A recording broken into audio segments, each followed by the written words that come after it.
Shalom y bienvenidos a Via Hafta Yisrael, una frase hebrea que significa amarás a Israel. Esperamos que se queden con nosotros durante los próximos 30 minutos, ya que nuestro maestro, el Dr. Baruch, nos compartirá una enseñanza expositiva de la Biblia. El Dr. Baruch es profesor titular del Instituto Sera Abraham, con sede en Israel. Aunque todos los cursos del instituto se imparten en hebreo, el Dr. Baruch se complace en compartir este video semanal en inglés con doblaje al español. Para más información, por favor, visítenos en loveisrael.org. Aquí está Baruch y la lección de hoy. Es vital que tú y yo entendamos el ministerio de Yeshua, es decir, lo que Jesús hizo por ti y por mí cuando cumplió con su llamado como el gran sumo sacerdote, cuando se humilló a sí mismo y fue a esa cruz entregando su vida. Nadie se la arrebató, sino que obedientemente y en sumisión entregó su vida para que pudiera tratar con el problema del pecado. ¿Era el problema que él tenía con el pecado? De ninguna manera. La Biblia dice una y otra vez que Yeshua era perfecto. Él nunca pecó. Ahora, él entendió la tentación, él sufrió la tentación, él entendió esto porque fue plenamente hombre, pero nunca pecó. Él era perfecto. Él fue perfecto en el pasado, fue perfecto cuando sirvió en este mundo y es perfecto para siempre. Pero aquí está la clave que la Biblia enseña, y es esta. La Biblia nos enseña que Él demostró perfección. Él mostró, viniendo a este mundo y despojándose de todas las cosas. Ahora, Él nunca dejó de ser divino, como el Hijo de Dios. Su identidad siempre es Dios, pero cuando vivió aquí, esos 33 años en la carne, Él no ejerció el poder de Dios como un privilegio especial. Aunque siempre fue Dios y eternamente será Dios, pero Él nos demostró lo que un ser humano debería hacer, cómo todos deberían vivir dependiendo de Dios. ¿Y fue esa dependencia que aprendimos la semana pasada? Bueno, en ese momento que estaba en el jardín, Él oró y le suplicó a su Padre. No tenía obligación de ir a la cruz, pero escogió ir a la cruz para que nuestra justicia, no la de Él, sino nuestra justicia fuera alcanzada. Todo lo que Él hizo, lo hizo por ti y por mí. Y lo hizo perfectamente, lo hizo plenamente, para toda la eternidad. ¿Y qué es eso? Bueno, vamos a volver donde nos quedamos la semana pasada. Toma tu Biblia y vamos al capítulo 5 del libro de Hebreos, y quiero que volvamos al versículo 9, porque allí vemos algo. Estamos viendo que este Yeshua era completo o perfecto.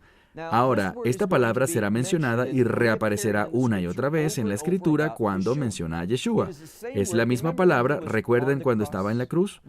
Una de las últimas cosas que dice de acuerdo a uno de los evangelios es consumado es. Y esa palabra consumado no significa terminado. Muchas veces una persona puede completar algo y cuando alguien más lo evalúa es horrible. No fue hecho apropiadamente. Él dice terminé, pero no está bien. Pero esta palabra bíblica significa eso que se ha completado o acabado, pero que además está completo y no le falta nada, está perfecto. Y a través de toda la Escritura es clara y enérgica acerca de esto. Lo que demostró el Mesías fue su total perfección. Vino a este mundo como el Hijo de Dios, pero Él demostró su humanidad. Y una humanidad perfecta cuando obedeció perfectamente a su Padre. De modo que si quieres ser como Yeshua, si quieres ser alguien que lo honra en su vida y a través de tu vida, debes desear obedecer perfectamente la voluntad de Dios para tu vida. Debes tener como deseo someterte a la verdad de la Escritura. El Mesías es un ejemplo perfecto de esto, y nota lo que dice la Escritura una vez más en el versículo 9, que Él era completo o perfecto y algo más. Y para todos los que le están obedeciendo o escuchando. Ahora, la palabra bíblica es muy importante. Es una palabra que significa escuchar, pero una escucha que siempre produce una respuesta obediente. Ahora decimos, y es algo que digo mucho porque no me gusta ser tergiversado, no me gusta que la gente oiga parte del mensaje y saque conclusiones equivocadas. Yo creo que la Escritura nos grita que somos salvos por gracia, a través de la fe en lo que el Mesías hizo, no en nuestras obras. No tenemos buenas obras. Y en nuestro estado no regenerado, al venir delante del Mesías, antes de ser salvos, no tenemos nada que le podamos ofrecer a Dios. Somos pecaminosos solamente. Pero siendo ya salvos gratuitamente como un don de Dios, que no se basa en nuestra obediencia, sino en su obediencia perfecta cuando fue a la cruz, somos salvos y se supone que debemos demostrar esa salvación. No se trata de ganarnos nuestra salvación, no se trata de mantener nuestra salvación, sino que demostremos nuestra salvación cuando le obedecemos. ¿Y qué tenemos aquí? Que cuando hacemos eso, cuando respondemos, cuando lo escuchamos, dice, y me gusta esta palabra en el griego, Él se convierte en la causa de eterna salvación. Ahora, la semana pasada terminamos con esa frase salvación eterna. Y es muy importante porque si es salvación eterna, y esto será vital cuando entremos al capítulo 6, encontramos que la salvación es eterna. Está basada en otra forma en que se refiere es vida eterna. Ahora, si esta vida eterna consiste en ser para siempre, quiere decir que si alguna vez se puede perder, si puede ser quitada, entonces nunca fue eterna. Eterna significa justo eso, eterna. Así que estas personas, muchos de ellos son mis buenos amigos, los aprecio, muchos de ellos son más sabios, son mejores maestros, tienen mejores obras que yo, pero en este particular, con mucha humildad y respeto, estoy en desacuerdo con ellos. Cuando una persona recibe a Mesías en su vida, cuando responden oyendo el Evangelio, creyendo el Evangelio, entonces reciben gratuitamente, es un regalo, no se basa en nuestras obras, no lo merecemos, no lo ganamos, recibimos salvación eterna. Y el Mesías, lo que dice la Escritura de Él, es que Él es el causante de esto. Eso es lo que se resalta aquí. Así que, una vez más, porque a todos los que le están escuchando, Él se convierte en la causa de salvación eterna, habiendo sido declarado por Dios sumo sacerdote de acuerdo al orden de Melquisedec. Entonces, ¿qué significa eso? Bueno, Melquisedec hizo algo. Cuando lo ves otra vez, necesitamos enfatizar que lo que sabemos acerca de esta persona, Melquisedec, lo encontramos en el libro de Génesis. Y allí encontramos que él, y esto va a ser resaltado más adelante, él bendijo a Abraham. ¿Y con qué lo bendijo? Bueno, con pan y vino. Ahora, tengo plena seguridad de esta interpretación. Ese pan es un paralelo con el cuerpo del Mesías. Y ese vino es un paralelo con la sangre del Mesías. Y podemos ver que hay algo eterno sobre eso. Allí lo leemos, algo eterno sobre el ministerio de Melquisedec. Y esto sienta las bases para entender que hay algo eterno sobre el ministerio de Yeshua. Porque Él viene, y es lo que el autor de Hebreos nos dice, que Él viene en el orden de Melquisedec. Significa esto, cuando entiendes Melquisedec, puedes entender mejor o más apropiadamente, más excelentemente, la obra de Yeshua el Mesías. Ahora, movámonos al versículo 11. Hebreos capítulo 5, versículo 11 dice, acerca de esto, mucho para ustedes, la palabra. Lo traduje literalmente en el orden. ¿Qué significa? Bueno, este escritor está diciendo, nosotros tenemos mucho más de la palabra que queremos compartir con ustedes, pero hay un problema y dice, y es difícil de hablar. Ahora, ¿por qué es difícil para él hablar estas cosas si tiene tanto más de la palabra, la revelación de Dios, los propósitos de Dios y sus planes para ser revelados? ¿Por qué es difícil? Dice, porque ustedes se han vuelto lentos para escuchar. Y ese término escuchar también está relacionado con obediencia. Ahora lo repito, no somos salvos por la obediencia, pero cuando obedecemos a Dios, eso tendrá un resultado. Hay un versículo en la Biblia del que hablo con frecuencia, del libro de Éxodo, capítulo 27, versículo 7. Allí dice, Vei nasei, vei nishma. ¿Qué significa? Nasei, nosotros haremos. Vei nishma, y nosotros oiremos. Ahora, he mostrado esto antes en nuestros estudios. Muchas traducciones al inglés invierten el orden porque dicen el orden en hebreo no tiene sentido, y sí lo tiene. Es cuando entendemos lo que dice la Escritura en Éxodo 24:7 que podemos entender lo que dice aquí en el libro de Hebreos, capítulo 5, y es esto. Es cuando obedecemos a Dios, cuando ponemos en acción ese nosotros hacemos, que el acto de hacer produce una revelación. Dios nos enseña, significando esto, cuando actuamos en obediencia, cuando actuamos en fe, cuando respondemos a lo que Dios nos está llamando a hacer, esa respuesta producirá mayor revelación. Entonces, en la medida que crecemos en obediencia, el resultado será que creceremos en entendimiento y conocimiento de la verdad de Dios. Esto nos dice aquí. Y debido a que estos individuos no han obedecido, no están escuchando a Dios, no están poniendo la verdad en acción en sus vidas, Él dice, ¿saben qué?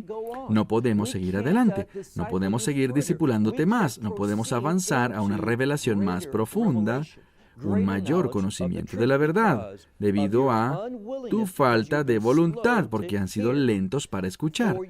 Porque debiendo ser maestros de acuerdo al tiempo, lo que está diciendo es esto. ¿Cuánto tiempo has sido creyente? Bueno, con base en ese tiempo, está diciéndote a este grupo, y tal vez aplique para ti también, con base a ese tiempo que tienes en la fe, bueno, deberías estar enseñando a otros. Pero ese es el problema con este grupo. No han madurado. Y hay dos posibilidades. Número uno, simplemente son inmaduros. Son creyentes, son salvos, pero son inmaduros. No han entendido que esa fe debe producir obediencia en su vida. No han entendido los parámetros de la revelación de Dios para entender la persona y obra del Mesías. ¿De qué estoy hablando? No solo de su identidad, sino también de su ministerio. ¿Dónde está su ministerio hoy? Bueno, uno de esos lugares es en tu vida y en mi vida. Entonces, si no estamos ministrando, es decir, que Él no está ministrando a través de nosotros, hay un problema. Va a detener nuestro crecimiento espiritualmente hablando. Por tanto, ¿qué hace el escritor de Hebreos? Dice aquí que hay una necesidad. Dice, de acuerdo al tiempo, ustedes deberían ser maestros, pero nuevamente, miren a mitad del versículo 12, nuevamente tienen necesidad de ser enseñados. Entonces dice, tienen que ser enseñados. ¿Y qué se les va a enseñar?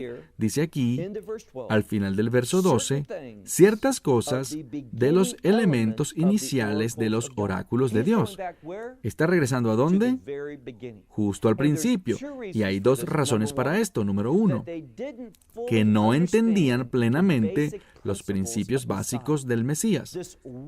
Esta palabra del Evangelio y lo que el Evangelio debería producir en nuestra vida, no solamente salvación, sino que vivamos en una vida santificada. Salvación produce santificación. ¿Y qué es santificación? Es el proceso mediante el cual un creyente pasa a convertirse en santo. Santo en acción y en obras.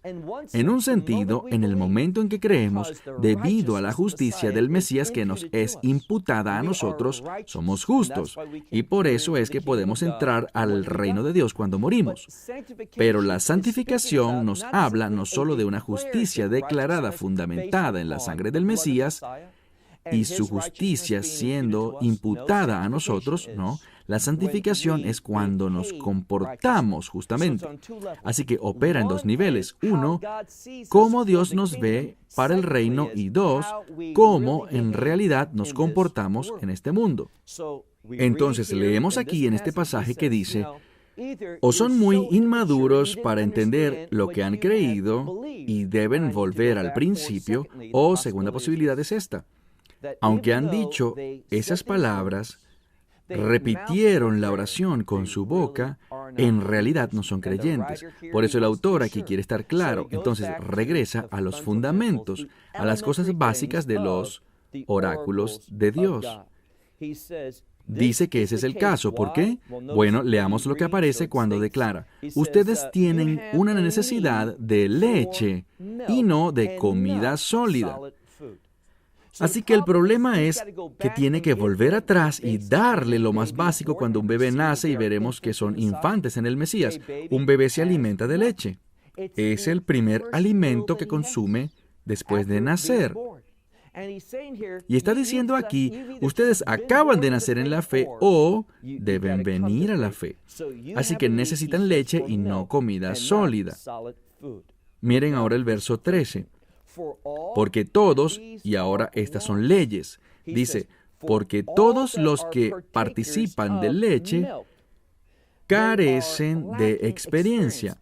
Eso es lo que esta palabra significa en griego. Les falta experiencia. ¿En qué? La palabra de justicia.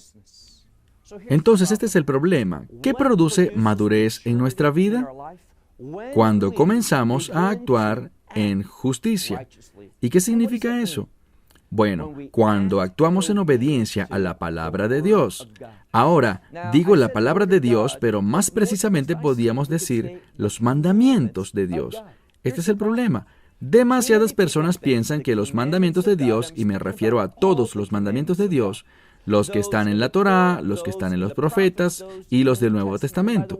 Y por cierto, el Nuevo Testamento está lleno de mandamientos.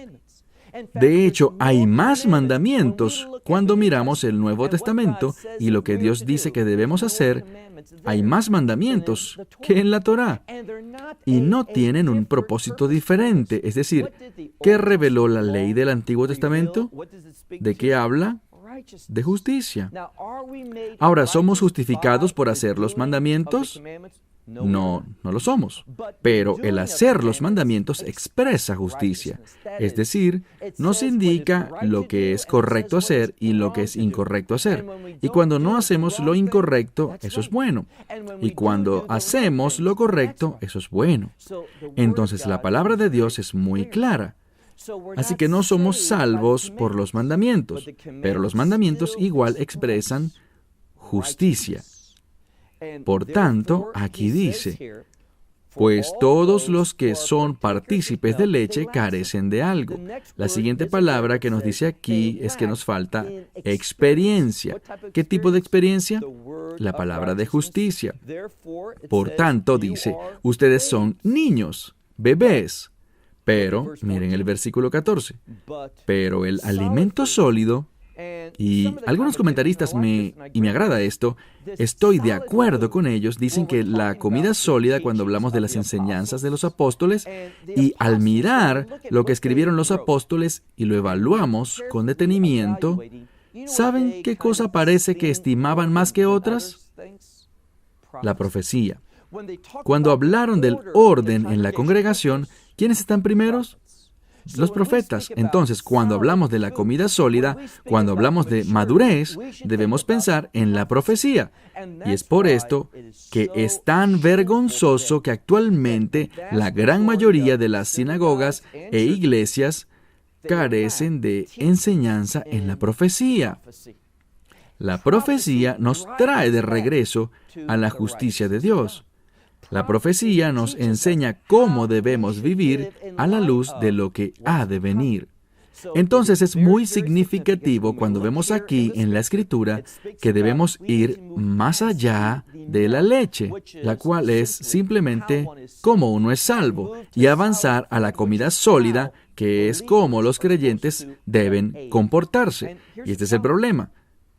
Con mucha frecuencia, solo repetimos y repetimos y repetimos cómo puede ser una persona salva. Eso es un gran mensaje, es fundamental.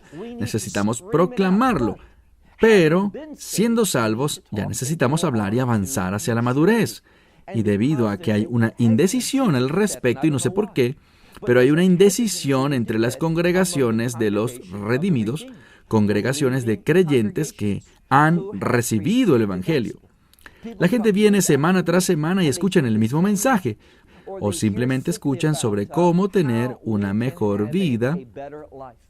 Muchas veces esta mejor vida no es una vida más santa, o una vida más recta y justa, o una vida que complace a Dios, sino cómo obtener las cosas de este mundo que realmente deseas. Eso no es espiritualidad. La espiritualidad no se trata de acumular cosas en este mundo y verificar una lista de cosas que deseas tener o en las que quieres convertirte. No, la espiritualidad siempre está arraigada en un carácter de reino. Ese carácter de reino es descrito mejor y aprendemos más excelentemente al respecto desde los profetas. Entonces dice una vez más, vamos al versículo 13, pues todos los que son partícipes de leche les falta experiencia en la palabra de justicia, porque es un bebé. Pero aquellos que están completos, dice, el alimento sólido es para aquellos que están completos, aquellos de acuerdo a su situación o su condición. Entonces, nuestra condición se supone que debe cambiar. ¿Por qué? Observen lo que dice la Escritura. Cualquiera que esté en el Mesías se convierte en una criatura. Las cosas viejas pasaron, contemplen, todas las cosas son hechas nuevas. Y una de las cosas que vamos a ver especialmente al llegar a Hebreos 8, hay una conexión entre nuevo, esa palabra nuevo, y el reino. Cuando dice, se convierten en una nueva creación, bueno, lo que dice, cómo deberíamos entenderlo es así, se convierten en una creación de reino. ¿Y qué hace una persona que está en esta condición de reino? ¿Cómo se manifiesta personalmente? ¿Cómo se hace evidente? Bueno, veamos a mitad del verso 4. Dice, quien teniendo en cuenta su condición, dice, han entrenado sus sentidos. Ahora estamos hablando de una palabra que tiene que ver, y lo trataremos en una forma muy clara, estamos hablando de discernimiento. Ellos han entrenado sus sentidos. Muy bien. ¿Cuáles son los sentidos de los que estamos hablando? Son aquellas cosas por las cuales tomamos cosas de este mundo, ya sea por olerlas, por verlas, por oírlas o por sentirlas, por donde quiera que sea. Por medio de estos sentidos es que tomamos información, y el propósito de esto es tomar buenas decisiones, hacer cosas que van a glorificar a Dios. ¿Y qué dice la Escritura aquí? Bueno, veamos una vez más. Dice, aquellos que a causa de su condición, su nueva condición en la fe, ellos han entrenado sus sentidos, teniendo el discernimiento, esa habilidad de tener un buen juicio. De eso se trata el discernimiento, es tener buen juicio. ¿En qué? En lo que es bueno y lo que es malo. ¿Qué significa eso? Lo que es bueno y lo que es incorrecto. ¿De qué otra forma entendemos esto? En cuál es la voluntad de Dios y cuál no es la voluntad de Dios. Entonces, aquí está el mensaje para nosotros. Cuando aceptamos el ministerio de nuestro gran sumo sacerdote, Yeshua el Mesías, es decir, Jesucristo, cuando lo aceptamos en nuestra vida, y hay una consecuencia. No se trata solamente de cuando muera mi cuerpo se desgaste y cuando salga de este mundo tengo la seguridad de que voy a ir al reino de los cielos. Bueno, eso es cierto, tenemos la seguridad de eso. Pero hay mucho más sobre nuestra fe que esto. Hay una realidad para el día presente para los creyentes. ¿Cuál es? Que podamos vivir en rectitud y justicia, que podamos demostrar madurez. ¿Y qué dice la Escritura aquí? Está advirtiendo a la gente, le está diciendo, tú tienes un problema, no tienes la experiencia, careces de la experiencia en la palabra de justicia. Y esta no es una palabra usada a la ligera, sino que esta palabra traducida así, de esta manera aquí, en griego, es la palabra logos, y nos dice que es un parámetro, un patrón. En el griego moderno, esta palabra se usa para describir un plano de lo que se quiere construir. Y dice la palabra de justicia. ¿Qué es lo que se debe construir? Una vida de rectitud y justicia. No una justicia de palabras, porque en el momento en el que creemos, la justicia del Mesías nos es imputada, sino que estamos hablando de lo que los teólogos han llamado una justicia expresiva, por la cual vivimos y hacemos, nos comportamos justamente en este mundo. ¿Y cómo es eso? Una vida justa implica que nosotros demostremos las leyes del reino, que vivamos a la luz de la verdad del reino, y para poder hacer eso, ¿qué necesitamos? Necesitamos discernimiento. Necesitamos ser individuos que a través de entrenar sus sentidos podamos ver algo y saber si es correcto o incorrecto. Las cosas que sean de acuerdo a la voluntad de Dios y las cosas que podamos rechazar porque están en conflicto con la voluntad de Dios. Y eso ocurre a través de la obra continua de madurez por el Espíritu Santo. ¿Y quién es el Espíritu Santo? Bueno, el Espíritu Santo es el mismo Espíritu del Mesías, para que podamos estar equipados. ¿Qué dice la palabra de Dios? Bueno, el Evangelio dice esto, que podamos estar equipados para toda buena obra. ¿Por medio de quién? El Espíritu Santo. Noten que es para toda buena obra. Estamos llamados a ser obreros, obreros del reino. Y por eso, cuando no respondemos de esa manera y no entendemos nuestro llamado y no demostramos esa palabra justa del Mesías en nuestra vida, ¿qué va a pasar? Bueno, que no vamos a madurar. Y muchas personas hoy en día están teniendo su crecimiento espiritual truncado. ¿Por qué? Porque no conocen las expectativas de Dios. No conocen lo que un creyente está llamado a hacer. Y por eso hay una advertencia aquí. Y es que estamos llamados a pasar de la inmadurez a la madurez. Y los creyentes maduros demuestran ese carácter del reino. Ellos entienden que su ciudadanía no está aquí, sino en el reino de Dios. Por tanto, entienden que son embajadores de este reino. Y ellos lo muestran en hechos, actos, acciones, trabajo, conducta. Demuestran el reino para que la gente pueda ver el poder de Dios, del Rey de Reyes y Señor de Señores en nuestra vida, y que deseen lo mismo en sus vidas. Así que déjame preguntarte esto. ¿Estás viviendo en una forma que demuestra las verdades del reino? ¿Estás demostrándole a otros que el ministerio del gran sumo sacerdote ha afectado tu vida y ha hecho que te conviertas en una nueva creación, una creación de reino? Si no lo has hecho, estás contristando y apagando al Espíritu Santo. Y por eso es que la implicación aquí es que es tiempo de arrepentirse al entender este llamado del reino en nuestra vida. Una vez más se me acabó el tiempo. Hasta la próxima semana cuando entraremos en el libro de Hebreos capítulo 6. Esperamos que se haya beneficiado del mensaje de hoy y lo comparta con otros. Por favor, haga planes para unirse a nosotros cada semana en este momento y en este canal para nuestra transmisión de loveisrael.org. Nuevamente, para obtener más información sobre nosotros, visite nuestro sitio web. Allí encontrará artículos y muchas otras conferencias de Baruch. Estas enseñanzas están en forma de video. Puede descargarlos o verlos en transmisión en línea. Hasta la próxima semana. Que el Señor te bendiga en Yeshua HaMashiach. Este es Jesús. Shalom desde Israel.